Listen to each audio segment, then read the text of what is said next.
Hello there, welcome to episode 21 of Never Mind the Bullens. My name is Mike Peters. This is your bite-sized weekly Everton podcast and vodcast. And before I get to the somewhat painful task of discussing today's game against Southampton, I don't know about you, but it's been a bit of a weird week, I think, to be an Evertonian, with all the fallout that came after the derby and the challenge by Jordan Pickford on Virgil van Dijk and the somewhat hyperbolic, and I'll say somewhat actually, just completely hyperbolic reaction of some sections of the media.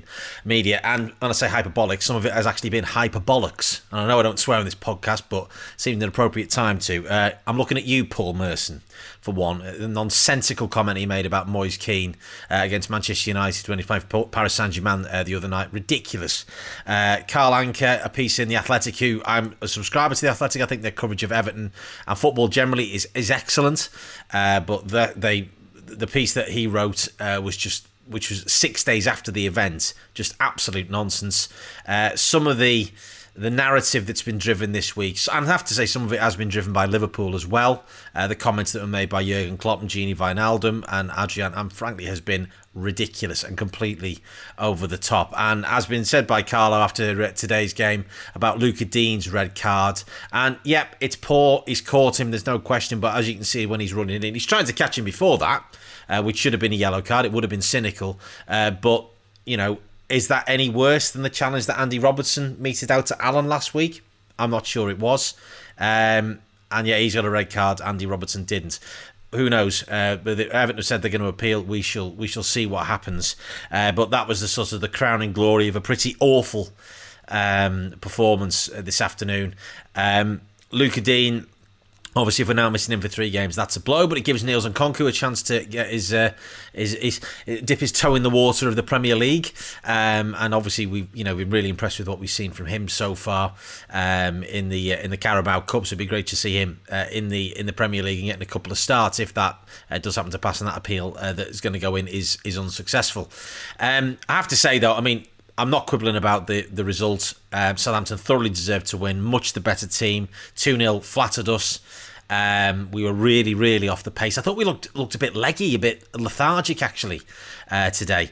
And actually, maybe that defeat is actually a good thing. Maybe there was, I wouldn't say complacency, but sort of something that maybe we just needed a little bit of a prod to go, do you know, actually, we've ridden our luck at times in some of the games that we've won. We've certainly conceded too many goals, and that was in evidence again today. And we need to up our game. I have to say the biggest miss, obviously, not having Seamus Coleman was a blow, and I'll talk about Ben Godfrey in a second. But Richarlison showed today how much we need him and how crucial he is to the way that we play. Alex Iwobi, I've talked about him many times in this podcast, but today he started the game quite brightly, but made a couple of poor decisions, and then he just disappeared out of the game at all and just wasn't creating anything at all. He was easy to knock off the ball. He wasn't, it showed how much we miss Richarlison's pace and what he gives then, particularly to Dominic Calvert-Lewin, who was so isolated today. He had nothing at all. He didn't have a sniff of goal whatsoever. So he was really, fighting in every sense, a losing battle today. But it shows how much when he was getting the ball in a position that Richarlison would normally pick the ball up, and then he's crossing the ball in late on to where actually he should have been to head the ball at goal. And it shows how we're gonna really have to up our game or think of a different way to play for the next 2 games against Newcastle and Manchester United until Richarlison returns. And the really annoying thing is, of course, Richarlison actually all of this is of his own doing by making a really silly challenge against Thiago last week, and that's cost us today, no question about it. Because it certainly would have been more of a game if both he and Seamus Coleman had been playing. And in Seamus Coleman's absence, Ben Godfrey continued at right back. And do you know what? I think Ben Godfrey was given a bit of a hospital pass today. I think he did. Southampton really targeted him, got their tactics spot on, double teamed him. So he was always outnumbered.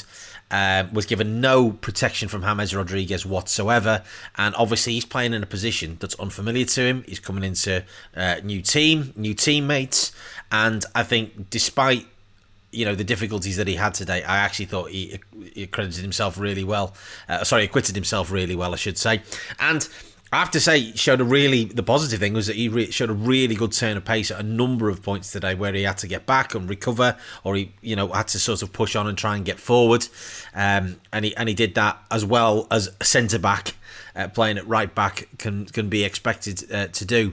I thought James Rodriguez was off the pace today as well. And again, I think that's that sort of dichotomy between the way Richarlison plays on the left-hand side and the way James plays on the right-hand side, and the space that then is afforded James by us constantly pushing and playing forward with pace, and the fact that he's then allowed to play further forward was really noticeable. The impact, therefore, that Richarlison has on the rest of the team, not just Dominic Calvert-Lewin, but across James as well. Again, his use of the ball was absolutely magnificent, but he just could not get away. He was constantly had two players on him. Again, fair play to Southampton and Ralph Hasenhüttl for getting their tactics spot on today.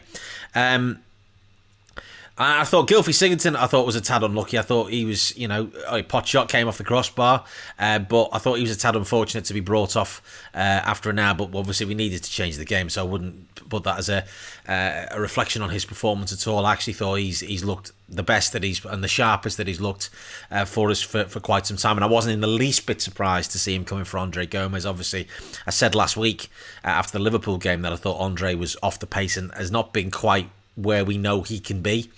So I wasn't surprised to see Gylfi start today at all. Going forward, obviously, we've now got no Richarlison for the next couple of games, so it's a case of what do we do next? On the basis of today, both the performance in the first half of Alex Iwobi and Bernard in the second half, who was really, really poor as well, I thought, save for a sort of little jink inside and all the rest of it. You have to wonder whether it's worth giving Anthony Gordon a go for a couple of games to see, what he can do. He seemed to provide a little bit more when he came on, and obviously it's going to be a different challenge. Newcastle are going to be a little bit more open, so therefore you would hope that actually we'll bounce back from that. And it's given us a bit of as I said, a little bit of a nudge and a little bit of a wake-up call that we need to now kind of kick on again for the next few games to show that actually, prove a point almost to a lot of the stuff that's been said and written in the media over the past week or so about the way Everton plays the game. A lot of it's so far wide of the mark, as I say, it's just ridiculous.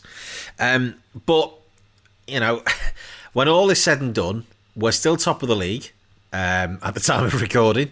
Obviously, I could have changed by the time that you hear this, but we're top of the league. We've won 4 and drawn 1 of our opening 6 league games.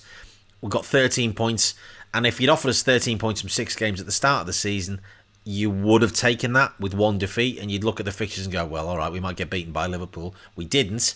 But, hey, let's look at rather than being negative, just say, hey, today was a really, really poor day at the office, and we know that there'll be a reaction next week against Newcastle, another 2:00 Sunday game, and thanks to Steve Johnson for pointing out the fact that actually we've only ever won 1 game of our last, I think it's 15 at 2:00 on a Sunday, and we've got 2 in consecutive weeks. So hopefully next week against Newcastle, it's a better result.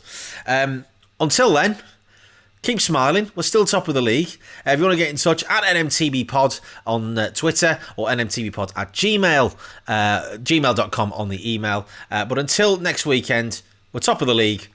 Come on, you Blues.